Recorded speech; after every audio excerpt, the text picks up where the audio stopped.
Hello students, welcome to HIPAA Max. Term 1 Unit 5 Statistics Worksheet 6 பார்க்கலாம். Multiple choice questions. First question, every day the corona spreading details is announced through media by Health and Hygiene Care Department. It is called as dash அப்படின்னு சொல்லி தினைக்கும் கொரோனாவோட spreading எப்படி இருக்குது அப்படின்ட்டு news சேனல்லாம் சொல்லுவாங்க இல்லையா. ஸோ அப்படி சொல்கிறது ப்ரைமரி டேட்டாவா செகண்டரி டேட்டாவா குரூப்டு டேட்டாவா அன்குரூப்டு டேட்டாவா கேட்குறாங்க. ஸோ ப்ரைமரி டேட்டானா என்ன, நமக்கு கிடைச்ச டேட்டாவா அப்படியே சொல்கிறது. செகண்டரி டேட்டானா அதில் கொஞ்சம் இன்ஃபர்மேஷனை நம்ம கெட் பண்ணிவிட்டு சொல்கிறது. இப்போ இத்தனை பேர் இன்றைக்கி தொற்று பாதிக்கப்பட்டிருக்கு, இத்தனை பேர் ரிலீவ் ஆயிருக்காங்க அப்படின்ட்டு பிரித்து சொல்கிறது செகண்டரி டேட்டா. நம்மளோட ஆப்ஷனும் செகண்டரி டேட்டா தான் எழுதிக்கோங்க. செகண்ட் கொஸ்டின் பார்க்கலாம். The score of 10 students in mathematics test are 40, 56, 40, 66, 40, 73, 40, 48, 85, 40. What is tally mark for the frequency 40? So 40 எத்தனை வாட்டி வந்திருக்குன்னு பார்த்தாலே போதும்.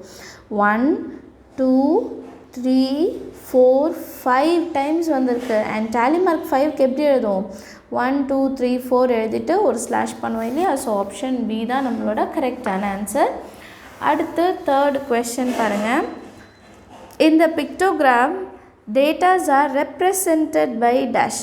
பிக்டோகிராம்னால எதை வச்சு ரெப்ரசன்ட் பண்ணுவோம், பிக்சர்ஸ் இல்லைங்களா. So option C pictures. ஞாபகம் வச்சுக்கணும், பிக்டோகிராம்னா பிக்சர்ஸ் அப்படின்னு ஞாபகம் வச்சுக்கோங்க.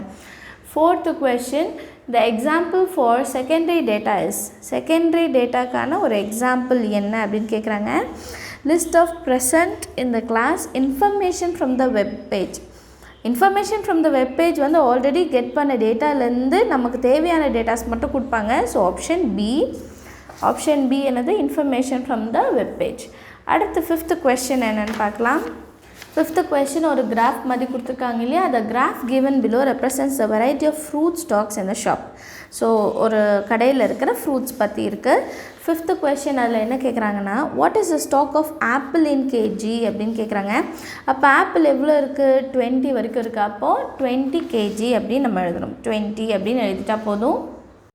சிக்ஸ்த்து கொஸ்டின் என்ன கேட்டிருக்காங்கன்னா, which of these fruits are in equal quantity and stock. அப்போ 2 ஃப்ரூட் ஈக்குவல் குவான்டிட்டியில் இருக்குது, என்னன்னு பார்க்கலாம். ஒன்று ஆப்பிள், இன்னொன்று பொமோக்ரானேட். ரெண்டும் பாருங்கள் 20 kg, இது 20 kg. So answer option C apple and pomegranate. அடுத்து 7th கொஸ்டின் பார்க்கலாம். அதுக்கு ஒரு டேலி டேபிள் கொடுத்துருக்காங்க. How many in the class have scored greater than 8.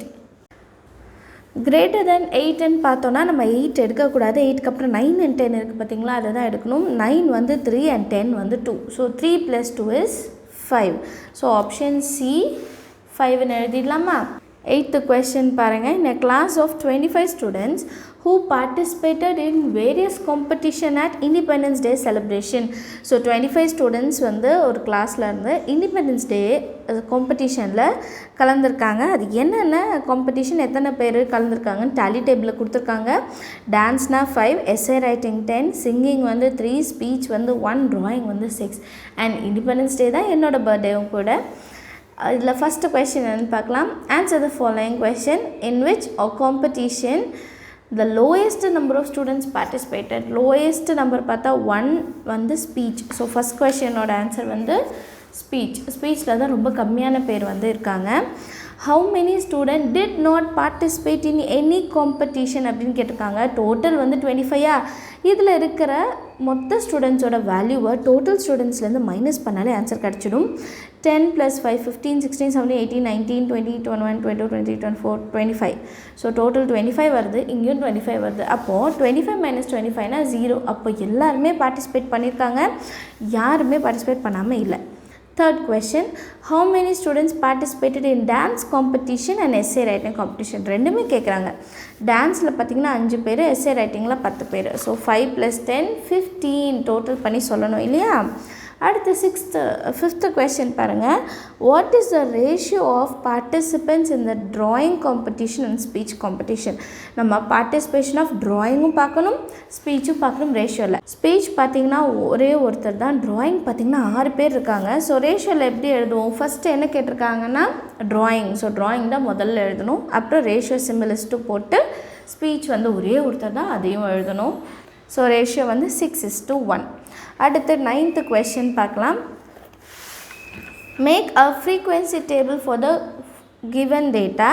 Cricket score கொடுத்துட்டு 45, 78, 56 நமக்கு ஒரு டேட்டா கொடுத்துருக்காங்க. இது வச்சு ஒரு ஃப்ரீக்வன்சி டேபிள் வரையணுமா. டேபிள் எழுதியிருக்கேன் பாருங்கள். கிரிக்கெட் ஸ்கோர் தனியாக, டேலி மார்க் தனியாக, ஃப்ரீக்வன்சி தனியாக. என்னென்ன ஸ்கோருன்னு மட்டும் எழுதுருங்க. 20, 45, 56, 76 அதை எழுதிட்டு 20 ஒரு வாட்டினா ஒரே ஒரு டேலி மார்க், 45 4 வாட்டினா 4 டேலி மார்க், 56 2 வாட்டி வந்திருக்கு, so 2, 76 1 time, so 1, 78 2 times, so 2, 82 3 times, so 3, 89 1 time, so 1, 90 வந்து 5 time, 1 2 3 4 5, 100 வந்து 1 time, so only 1 time நீங்கள் ட்ரா பண்ணால் போதும். 10th question பாருங்கள். read the pictograph. electrical equipments used by 50 families in a village are shown. are as shown. So TV இருக்குது, fridge இருக்குது, AC இருக்குது, fan இருக்குது, மிக்ஸி இருக்குது, கிரைண்டர் இருக்குது. ஒரு பொம்மை வந்து 10 ஃபேமிலியை வந்து குறிக்குதான். ஸோ ஒரு கொஷினாக நம்ம இப்போ ஆன்சர் பண்ணணும். ஃபஸ்ட்டு கொஷின் பாருங்கள். which electrical appliances are used by more than 30 families? So 30 ஃபேமிலிஸ்னால் 3 பொம்மைக்கு மேலே யாரெலாம் இருக்காங்கன்னு பார்த்தாலே போதும். இது வந்து 3, ஸோ 3க்கு மேலே ஃப்ரிட்ஜ் இருக்குது, ஃபேன் இருக்குது. ஸோ அது மட்டும் எழுதிடுங்க, ஃப்ரிட்ஜ் அண்ட் ஃபேன். அடுத்து செகண்ட் வந்து how many families did not use AC? ஏசியை யூஸ் பண்ண மாட்டாங்க அப்படின்னு கேட்குறாங்க. ஸோ இதில் பார்த்தோன்னா எப்படி கண்டுபிடிக்கணுன்னா டோட்டல் 50யா, ஏசி யூஸ் பண்ணுறவங்க 10, அப்போ 50 - 10 எவ்வளோ? 40. புரியுதா? ஸோ இது எப்படி கொண்டு வந்தோன்னா டோட்டலாக 50, நமக்கு ஒரே ஒரு பொம்மை தான் இருந்தது, அப்போ 10 ஃபேமிலிஸ். ஸோ 50 - 10 வந்து 40. ஒன்லி 40 ஃபேமிலிஸ் தான் ஏசியை யூஸ் பண்ணலை அப்படின்னு நம்ம சொல்கிறோம். Third question.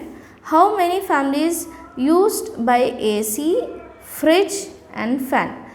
எல்லாமே how many families have used byனா மூணுமே வந்து எத்தனை பேர் வந்து யூஸ் பண்ணுறாங்க அப்படின்னு பார்த்தோன்னா 3 பேருக்கும் சொல்லணும். அப்போ வந்து ஏசியில் வந்து மினிமமாக இருக்குது, கம்மியாக இருக்கப்போ ஏசி 10, ஃப்ரிட்ஜ் 10, ஃபேன் 10. இது ஜாஸ்தியாக இருக்கிறதுலாம் எடுக்கக்கூடாது இல்லைங்களா. எது எல்லாருமே ஈக்குவலாக எத்தனை பேர் இருக்காங்கன்னு பார்த்தோன்னா 10 ஃபேமிலிஸ் வந்து 3த்தையுமே யூஸ் பண்ணுறாங்க. அதுதான் கேட்குறாங்க, 3மே யூஸ் ஆகணும். ஏசி இல்லைன்னா அப்புறம் அந்த இதை கவுண்ட் பண்ணக்கூடாது. அடுத்து வந்து 4th question. which equipment are used by less number of families and how many families அப்படின்னு கேட்குறாங்க. இதுவுமே ஏசி தான், ஏன்னா ஏசி தான் ரொம்ப கம்மியான ஃபேமிலிஸ், 10 ஃபேமிலிஸ் தான்.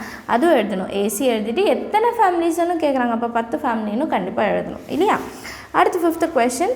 which equipment is used by more number of families? எல்லார் வீட்லையும் என்ன இருக்கும்? கண்டிப்பாக ஃபேன் இருக்கும். இல்லை அது சென்னையிலலாம் இருந்தாலும் ஃபேன் இல்லாமல் இருக்கவே முடியாது. ஸோ டோட்டல் 50 ஃபேமிலிஸ்னால் மொத்த ஃபேமிலியுமே எல்லாருக்கிட்டையுமே என்ன இருக்குது? ஃபேன் வந்து கண்டிப்பாக இருக்கும். அடுத்து வந்து 11th கொஸ்டின். ஒரு பேராகிராஃப் கொடுத்துருக்காங்க, நீங்கள் உங்கள் புக்கில் பாருங்கள், ஏன்னா இதில் காமிக்கிறது ரொம்ப குட்டி குட்டியாக தெரியும். the given paragraph shows the details of month wise birthday celebration of 50 students. So ஜனவரியில் 2 பேர், ஃபெப்ரவரியில் 2 பேர், மார்ச்சில் 3 பேர், அப்படி நமக்கு டேட்டாஸ் டிசம்பர் வரைக்கும் கொடுத்துருக்காங்க. அவங்க கேட்குற ஒரு கொஷனுக்கும் நம்ம தனித்தனியாக ஆன்சர் கண்டுபிடிக்கணுமா. First question. In which month more number of students celebrated their birthday? So எந்த மந்தில் வந்து நிறைய ஸ்டூடெண்ட்ஸோட பர்த்டே வருதுன்னு கேட்குறாங்க. ஸோ கிராஃபில் பார்த்தீங்கன்னா மே மந்த்து தான் ஜாஸ்தி, 10 பேருக்கு வந்து பர்த்டே இருக்குது. ஸோ உங்களோட ஆன்சர் என்னன்னு பார்த்தோன்னா மே தான் இருக்கும். ஸோ நீங்களும் மே மந்த் வந்து எழுதிடுங்க. அடுத்து செகண்ட் கொஸ்டின் என்னென்னு பார்க்கலாம். இன் which month only 2 students celebrated the birthday? நம்ம ஆல்ரெடி பார்த்தோம் இல்லையா, 2 மந்த்து மேலே வந்து 2 ஸ்டூடெண்ட்ஸ் மட்டும் இருந்தாங்க. ஸோ நம்ம கிராஃபில் பார்த்தோன்னா ஜனவரி, ஃபெப்ரவரி, ஆகஸ்ட் அண்ட் செப்டம்பர் மொத்தம் 4 மாதத்தில் வந்து 2 பேர் தான் செலிப்ரேட் பண்ணுறாங்க. ஸோ ஜனவரி, ஃபெப்ரவரி, ஆகஸ்ட், செப்டம்பர் நீங்கள் ஃபுல்லாக எழுதிடுங்க. நான் வந்து டைம் இல்லைன்ட்டு குட்டி குட்டியாக எழுதியிருக்கேன். You have to write full January, ஃபெப்ரவரின்னு ஃபுல்லாக எழுதிடுங்க. Third subdivision. which months have more than 2 or less than 4 birthdays? more than 2 less than 4 அப்போ 3 பர்த்டே அவ்வளோதானே. 3 ஸ்டூடெண்ட்ஸ் வந்து பர்த்டே செலிப்ரேட் பண்ணுற மந்த் என்னன்னு கேட்குறாங்க.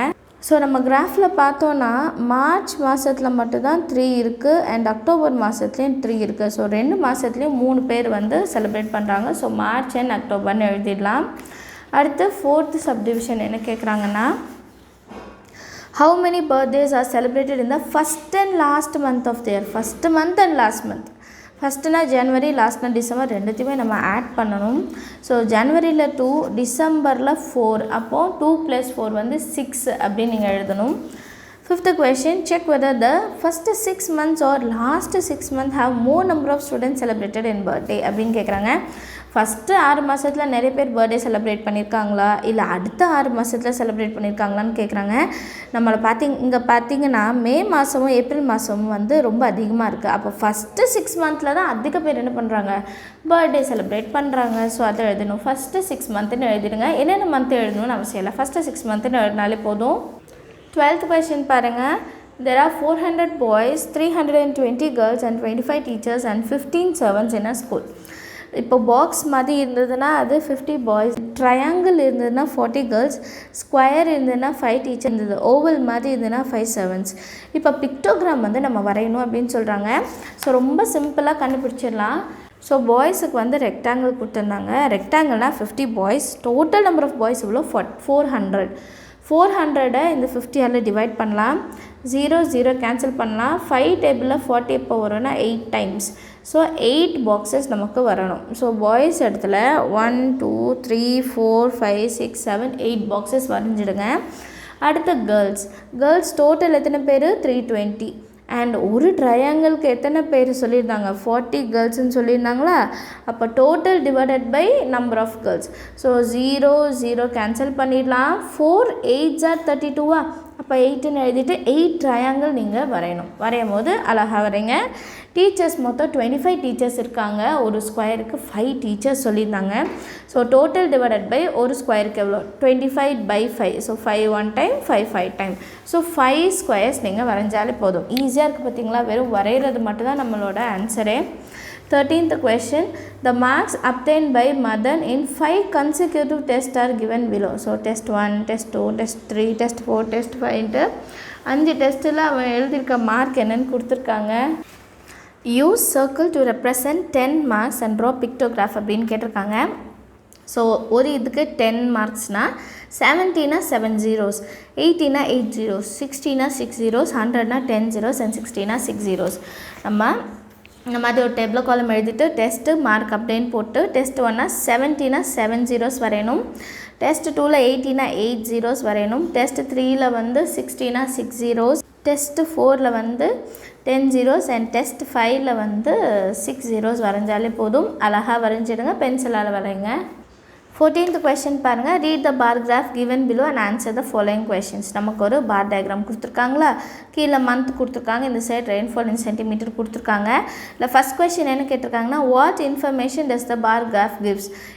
இந்த பார் கிராஃபில் என்ன சொல்கிறாங்கன்னு கேட்குறாங்க. நமக்கு என்ன சொல்கிறாங்க, எத்தனை மாதத்தில் எவ்வளோ மழை பெஞ்சிருக்கு அப்படின்னு தானே கணக்கு எடுக்கிறாங்க. ஸோ அது எப்படி எழுதலான்னா, the rainfall measurement for the month June to November in a year. ஒரு வருஷத்தில் ஜூன்லேருந்து நவம்பர் வரைக்கும் இருக்கிற ரெயின்ஃபால் மெஷர்மெண்ட் எவ்வளோ அப்படின்னு நம்ம இன்ஃபர்மேஷன் கெட் பண்ணுறோம் இல்லையா, அதை ஹெட்டிங் எழுதிடலாம். இன் which month rainfall was maximum அப்படின்னு கேட்குறாங்க. மேக்ஸிமம்னா ஜாஸ்தியாக இருக்குது அப்படின்னு பார்த்தோன்னா பார் கிராஃப் ஜாஸ்தியாக 14 வரைக்கும் இருக்கிறது ஜூலை மந்தில் தான் அதிகமான ரெயின்ஃபால் இருக்குது அப்படின்னு பார்க்குறோம். அடுத்தது how much was the rainfall in ஆகஸ்ட்டில் மட்டும் எவ்வளோ இருக்குதுன்னு கேட்குறாங்க. ஸோ ஆகஸ்ட்டில் பார்த்தோன்னா 6க்கும் 8க்கும் நடுவில் இருக்கா, அப்போ 7 சென்டிமீட்டர் அப்படின்னு எழுதணும். நீங்களும் 7 சென்டிமீட்டர் எழுதிடுங்க. அடுத்தது which month was the lowest rainfall, ரொம்ப கம்மியாக இருக்கிற ரெயின்ஃபால் எதுன்னு கேட்குறாங்க. நவம்பர் மந்த் பாருங்கள், அதுதான் ரொம்ப கம்மி, 2 விட கம்மி. அப்போ ஒன்லி 1%, அதாவது 1 சென்டிமீட்டர் தான். ஸோ ஆன்சர் வந்து நவம்பர் அப்படின்னு எழுதிடுங்க.